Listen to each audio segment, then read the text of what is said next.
لاباس عليكم؟ نتمنى تكونوا بخير وعلى خير ان شاء الله. اليوم غادي ندير هاد الميرله هكا، غادي نشويها. الا ما بغيتوش تشويوها تقدروا ديروها في الفران. هنايا درت غير شويه ديال الملحه، شويه ديال البزار، وشويه ديال الزعتر، وشويه ديال الازير، وواحد نقيطات ديال الحامض اولا الخل ديال الحامض اللي كان.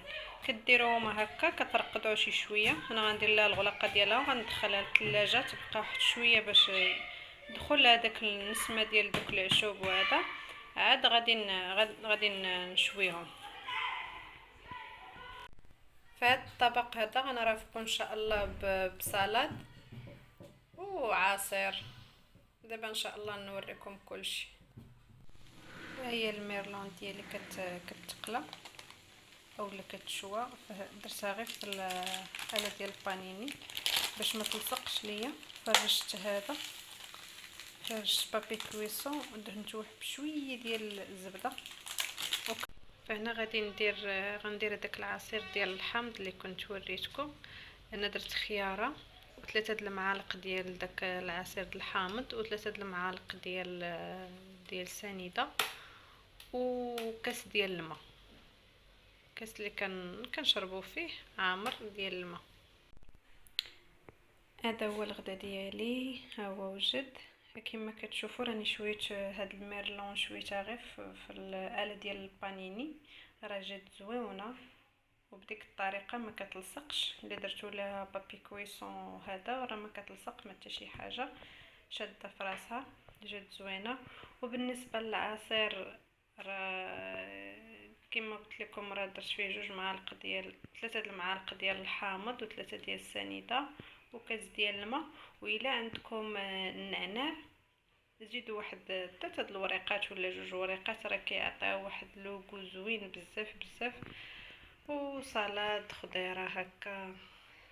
ايوا صافي هادشي اللي كاين. نتمنى ان شاء الله تعجبكم هاد الطريقه اللي درت الميرلون. ممكن هاد بحال هكا ديروا ليها الاعشاب وتدخلوها للفران. اللي ما عندوش اله البانيني او اللي يشعل الفاخر ولا هذا، ممكن يديرها غير في الصينيه ويدخلها للفران، فهي حتى هي كتجي زوينه. نتمنى ان شاء الله تعجبكم الوصفه، وبصحه والراحه وبسلامه عليكم حتى الفيديو الجاي ان شاء الله.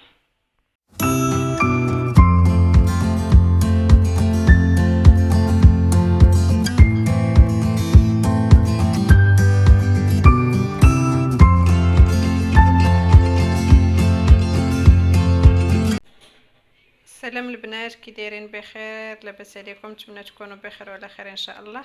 هنا عندي هاد الميرله غادي نقليها للغدا، يعني الطريقه العاديه اللي كنديروا. هنا درت شويه ديال الفرص وشويه ديال الفينو، خلطتهم مع شويه ديال الملحه صافي. غادي ندوزها هنا وغادي نقليها الطريقه العاديه والسهله.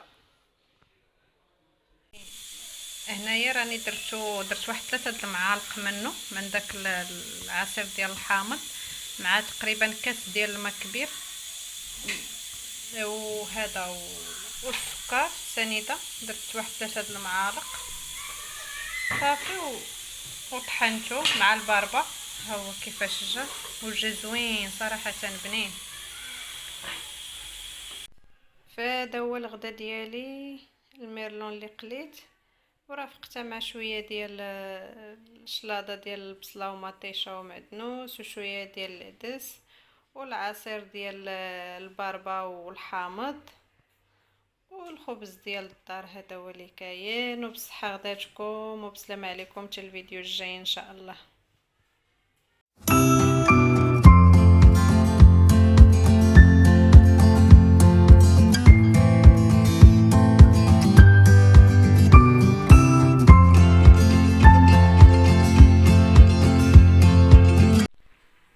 سلام البنات، كي دايرين؟ بخير؟ لاباس عليكم؟ هانيا. نتمنى تكونوا بخير وعلى خير ان شاء الله.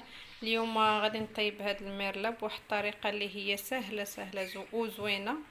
ان شاء الله تعجبكم. عندي هنا هاد الكميه ديال الميرله مقطعه بحال هكا شرائح بحال هكذا. عندي هنايا 90 غرام ديال الزبده، تقريبا 3 د المعالق، راني خليت المعلقه باش عبرت 3 د المعالق ديال الزبده. عندي هنا معلقه ديال الزيت لي سور، هنا عصير ديال الحامضه، وغنحتاج 3 د المعالق ديال لا كريم فريش، وعندي شويه ديال البزار وشويه ديال الملحه. المهم انا غادي نوريكم الطريقه ان شاء الله. هنايا كناخذوا المقله اللي غادي نقليو فيها، كنديروا فيها تقريبا 10 غرام ديال الزبده، نقول تقريبا معلقه ما عامراش، وديك المعلقه ديال الزيت غنديرهم هنا تيذوبوا مزيان، تذوب ديك الزبده مزيان، تسخن الزيت، وغادي نحط فيها الميرله ديالي، غنحطها هنايا تقريبا 2 دقائق صافي ونحيدها. هنا كناخذوا واحد كاسرونه كنديروا فيها هذيك الزبده اللي بقات لينا، المهم عافيه مهيله حتى كتذوب مزيان. عاد غادي نزيدوها ديك العصير ديال ديك الحامضه، وغنزيدوها 3 المعالق ديال لا كريم فريش، وغنزيدوها شويه البزار شويه الملحه صافي، وغادي توجد لينا الكريمه ديالنا. بالنسبه بالنسبه للحوت راه كتخليه 2 دقائق كل جهه صافي، وكتحيديه باش ما يتفرتت، حيت الميرلون دغيا كطيب بزاف. الحوت كامل ماشي غير الميرله، الحوت كامل دغيا كيطيب، ما خصناش نخليوه حتى يتفرتت كامل. هداك لاصوص الا بغيتوه يجي شويه ثقيل تزيدوا واحد المعلقه ديال النشا او مايزينا.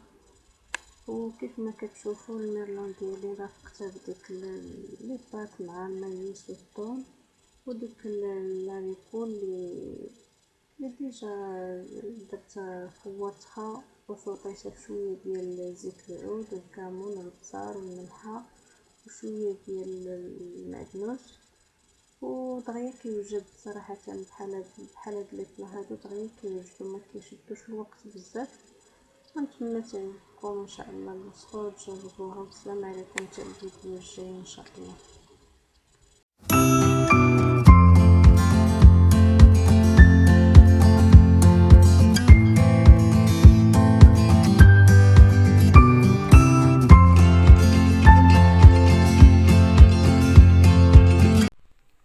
سلام البنات، كي دايرين؟ بخير؟ لاباس عليكم؟ هانيه، نتمنى تكونوا بخير وعلى خير ان شاء الله. اليوم غادي ندير هاد 2 ميرلات، غنديرهم طاجين ونخشيهم في الفران. كما كتشوفوا هنا درت واحد 3 الحبات ديال مطيشه، شويه الملحه من الفوق، زيت العود. هنايا عندي هنايا الربيع، انا القزبور ومعدنوس، واحد 3 المعالق. عندي هنا الكمون معلقه صغيره ما عمرش بزاف. عندي نص معلقه ديال البزار، نص معلقه ديال الملحه، شويه الحامض مصير، واحد الحبه ديال الثومه محكوكه، هنا معلقه صغيره ديال هذه تحميره. عندي زيت العود، راني درت كلشي هنايا. غادي نخلط كلشي وغادي نديروا الميرله ديالي وليشات غادي نخوي على مطيشه هنايا، وعندي الفلفله باش غادي نزين. فهنايا كيف ما كتشوفوا انايا صافي قديت البلا ديالي، غادي نغطيه درت ليه هذيك الاناء اللي خلطت فيه ديك العطريه وداكشي، درت فيه واحد شويه د الماء وخويته، حيت ما طيش غادي تطلق الماء، وهذا صافي ما غاديش نكثر الماء باش دغيا يطيب.